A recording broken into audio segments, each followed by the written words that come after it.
రామ్ నారాయణ రామ్. మెసెంజర్ల గురించి మాట్లాడటం జరుగుతుంది. వారు ఎప్పటికీ మీపై పని చేస్తారు. ఎవరైనా అట్టడు ఉంటే వారు ఆ అట్టడులో మరింత పెంచాలని ప్రయత్నిస్తారు. ఇది ఎలా జరిగిందో మరొకదాన్ని పెంచేస్తే ఎలా పెంచి చూసి మీరు ఏమి ఆధారపడతారో, మీరు ఎవరికి విశ్వాసం ఉంచుతారో అలాంటి వ్యక్తిని గుర్తించి మీపై ప్రభావం చూపించే పని చేస్తారు.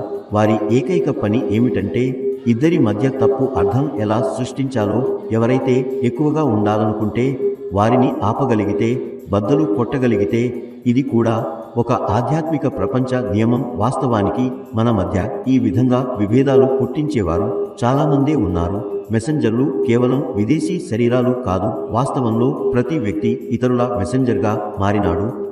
ఎవరెవరి స్నేహితులుగా మారతారో, ఎప్పుడు ఏమి చేస్తారో అది నిర్ణయించబడలేదు.